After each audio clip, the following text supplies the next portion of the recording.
তোমাদের সকলকে স্বাগত। কেমন আছো সবাই? আশা করি তোমরা সকলেই ভালো আছো, আমরাও ভালো আছি। আজ হলো রোববার, এখন ঘড়িতে বাজে সকাল 9:30। এখন থেকে ব্লগটা স্টার্ট করছি। মা গেছিলো বাজারে, হ্যাঁ, এবার আমাকে ডেকে দিয়ে গেছে, তখন বাজে 7:30। 7:30টার সময় ডেকে দিয়ে গেছে, কিন্তু আমি না ঘুমিয়ে পড়েছি। আমি আর উঠিনি। এবার মা বাজার টাজার করে এসছে, 9টা বাজে। কী রে, তুই এখনও ঘুমোচ্ছিস, উঠিস নি? মা ডাকলো, তারপরে আমি আর তাতান দুজনে উঠলাম। এমন ঘুমিয়েছি যে ঘুমই আমার ভাঙছিল না। তো চলো দিনটা শুরু করা যাক। চোখ মুখ পুরো ফুলে গেছে, চলো। আর ওই কী বলো তো, চোখ মুখ কেন ফোলে? ওই ডাস্ট অ্যালার্জি আছে তো। এবার কালকে রাত্রে ডাস্ট অ্যালার্জির ওষুধ খেয়েছিলাম, আর অ্যালার্জির ওষুধ খেলে না পুরো চোখ মুখ ফুলে যায়। চলো চাটা করি।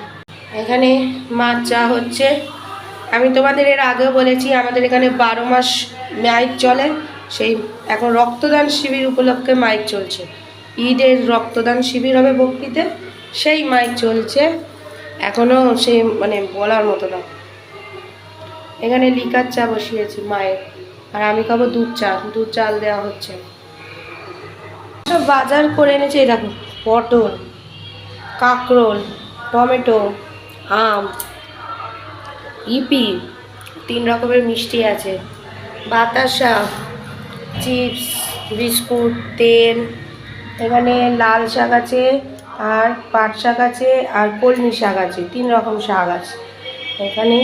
বাবা কত বরবটি এনেছে, সজনে ডাঁটা। এটা সজনে ডাঁটা বলে না, এটা একটা কী ডাঁটা, নাজেনা না কী ডাঁটা। লাউ, কুমড়ো, ঝিঙে, আর মাছ সব ফ্রিজে রেখেছি। আমার দুধ চা বসিয়ে দিয়েছি। মা লিকার চা হয়ে গেছে, আমার দুধ চা হচ্ছে। আজকে সকালে ব্রেকফাস্টে রুটি, আলুর তরকারি। আর আলুর তরকারিটা অল্প নিয়ে, মা বলছে করলা খাবি না? আনছে না, আম থাকতে তরকারি একটু দাও, মিষ্টি খাওয়ার পর একটু নয় ঝাল খাবো, এই জন্য। আম থাকতে আবার কে বলো তো তরকারি খায়? রুটি দিয়ে আম মুড়ি হেভি লাগে।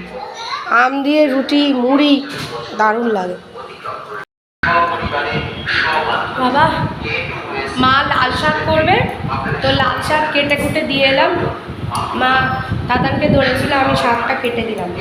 কি গরম গো এই বাড়িতে!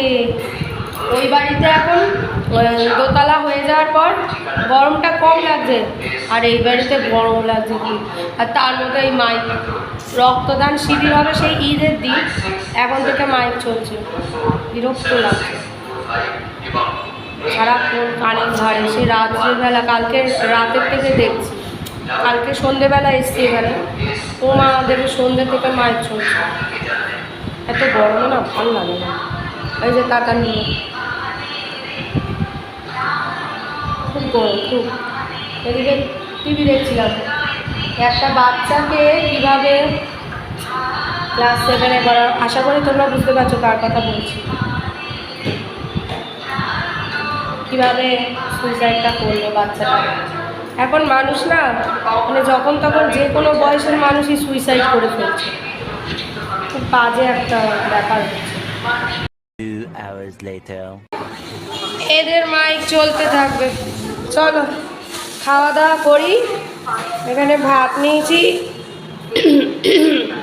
লাল শাক ভাজা, আর এটা হচ্ছে খারকন পাতা বাটা। দাদাভাই একটু আগে দিয়ে গেল, দিদি বানিয়েছে। আর এখানে আছে কাটা মাছ, বরবটি আলু দিয়ে পাতলা ঝোল, হেভি লাগে খেতে। চলো খেয়ে নিই। ডাল চাটনি আছে, খাবো না, এই দিয়েই হয়ে যাবে। থেকে অর্ডার দিয়েছিলাম ব্লিঙ্কিট থেকে, দেখি কী কী এনেছি। পাউরুটি, তাতানের জন্য লজেস, নুডলস, চাউমিন বানাবো, আর ছাতু,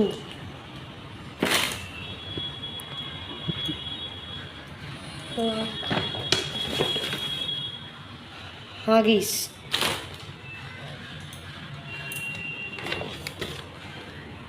তাতানের সাবান, আর দুধের প্যাকেট আছে, এতে দুধ আছে। হ্যাঁ দুধ আছে, এইগুলোই অর্ডার করেছি। শুভ সন্ধ্যা। এখন ঘড়িতে বাজে 6:30, কিন্তু ভয়েস ওভারে তোমাদের সাথে কথা বলতে আমি বাধ্য হলাম, কারণ এখানে এত জোরে মাইক চলছে। মা বলছে সেই 21 তারিখ থেকে এরা মাইক ছেড়েছে, এত জোরে মাইক ছেড়েছে ঘরের মধ্যে টেকা যাচ্ছে না। ঈদ হবে, সেই ঈদ উপলক্ষে রক্তদান শিবির, তো সেইটার জন্য এত জোরে মাইক ছেড়েছে সেটা আর বলার মানে তোমাদেরকে বোঝাতে পারবো না। তার মধ্যে গরম যেরম সেরকম কানে ধারে মাইক চলছে, মানে শরীরটা যেন আরও বেশি অসুস্থ হয়ে যাচ্ছি আমি, এত জোরে মাইক চলছে। আর এদেরকে বারণ করা বেকার, কানে এরা কথা নেয় না। তাতান বুড়ো চাউমিন খেতে খুব ভালোবাসে, তো ওর জন্য মাঝে মাঝেই আমি চাউমিন করি। তো চাউমিন সকালে করলে আমার আর খাওয়া হয় না, কারণ সাত সকালে আমি চাউমিন খেতে একদম ভালোবাসি না, সন্ধেবেলা খাইতে পারি। তাই জন্য এখন সন্ধে হয়েছিল বলে এই সময় এই ভেজ হাক্কা নুডলসটা 27 টাকা নিয়েছিল। ব্লিঙ্কিট থেকে আজকেই অর্ডার দিয়েছিলাম, তো এটাই আজকে বানিয়ে নিয়েছিলাম। জলের মধ্যে একটু নুন আর সাদা তেল দিয়ে তারপর ওটাকে সেদ্ধ করে ঠান্ডা জলে ধুয়ে নিয়েছিলাম। এতে বেশ ঝরঝরা হয়, কোনো বেশি সেদ্ধ হয়ে যাওয়ার ভয়টা থাকে না। তারপর কড়াইয়ের মধ্যে একটুখানি তেল, আলু আর লঙ্কা দিয়ে ভেজে নিয়েছিলাম, আর এর মধ্যে সামান্য নুন হলুদ দিয়ে দিয়েছিলাম। যেরকম প্রপার বাঙালিরা চাউমিন বানায় আমি সেইভাবেই বানিয়েছিলাম। এর মধ্যে কোনো soya sauce, vinegar, chilli sauce, tomato sauce কিচ্ছু দিইনি। এগুলো তোমরা চাইলে দিতে পারো, কিন্তু যেহেতু আমার ছেলে ছোট, ও খাবে, এই জন্য আমি কোনো সস অ্যাড করিনি। তার মধ্যে এত পরিমাণে গরম, এত সস ফস দিয়ে যদি করি শরীরটা যদি ওর খারাপ করে, তাই জন্য দিইনি। যেরকম নর্মাল খেতে কিন্তু দারুণ ছিল। তবে কি আমরা যেগুলো খাই সেগুলো হচ্ছে তোমার সাদা কালারের থাকে, আর এটা ছিল ইয়েলো কালারের। এগুলো অনেকে অনেকভাবে করে, গাজর, বিনস, তারপর তোমার যত ক্যাপসিকাম এইসব দিয়ে করে, কিন্তু তাতান বুড়ো ওগুলো খাবে না, ওগুলো দিলে ও ফেলে দেয়। তার থেকে ওগুলো না দিয়েই করি। আর ওর এটা রাতের ডিনার ছিল বলতে পারো, কারণ ও চাউমিন খেলে রাতে আর কিচ্ছু খায় না। তো এই চাউমিনটা যতটা পরিমাণে ছিল ওর রাতের খাবার, আর আমার আর মায়ের সন্ধ্যের টিফিনে হয়ে গেছিলো। খেতে কিন্তু দারুণ ছিল। তোমরা একবার করে দেখতে পারো, তোমাদের বাড়ির বাচ্চাদেরকেও করে দিতে পারো। আমি উপর দিয়ে একটুখানি গোলমরিচ ছিটিয়ে নিয়েছিলাম, ভালোই লেগেছিলো খেতে। সব খাওয়া দাওয়া সব কমপ্লিট হয়ে গেছে, এবার স্নান করবো, একটুখানি গা ধোবো, তারপর নাইটিটা ছেড়ে শোবো। 12টা বাজে। চলো আজকের দিনটা তো এরমই গেল। তাতান বুড়োকে ওই ঘরে মা নিয়ে গেছে, বললাম মা এসিটা চালাও, থাকা যাচ্ছে না। চলো কালকে দেখি তাতানের ম্যাডাম পড়াতে আসতে পারে। তো আজকের দিনটা তো এরমই কাটলো, আর একটা নতুন ব্লগ নিয়ে অবশ্যই হাজির হব। ততদিন সুস্থ থেকো, ভালো থেকো, সকলকে ভালো রেখো। যারা এখনও অবধি আমার চ্যানেলটিকে সাবস্ক্রাইব করোনি তারা প্লিজ সাবস্ক্রাইব করে দিও। তো চলো tata, bye bye, good night.